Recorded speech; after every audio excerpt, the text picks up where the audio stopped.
সম্মানিত ভিউয়ার্স, আপনারা দেখতে পাচ্ছেন এখন আমাদের সেই ইটালি যাওয়ার দুইজন ধান লাগানো প্রশিক্ষণ নিচ্ছে।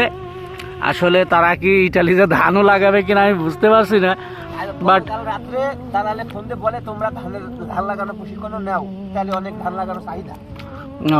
তাদেরকে নাকি ফোন দিয়েছে ইটালি থেকে। আমার কাছে শুনুন কি বলেছে। আসলে যা বললো তো শুনতে পারছেন। এখন আর একজনও দেখেন লাগিয়ে গিয়েছে, আমিও লাভবো। আমাদের সেটা হচ্ছে কৃষি ভিসা, এখন কি কর্মে আমাদের দেবে সেটা তো আমরা শিওর না, তাই সব কাজের উপরে একটু ট্রেনিং দিয়ে রাখছি। যাক মাশাল্লাহ, সব কাজের উপর ট্রেনিং নিচ্ছে। আপনারা অবশ্যই তাদের জন্য দোয়া করবেন যেন তারা সুভালাবল ওখানে যেয়ে যে কাজের উপরে ট্রেনিং নিচ্ছে এই কাজটা সুভালাবল করতে পারে এবং দেশের মাটিতে আবার ব্যাগ আসতে পারে। সবার কাছে দোয়া ও ভালোবাসা কামনা করে আমাদের ভিডিওটা এখানে শেষ করছি। আল্লাহ হাফেজ।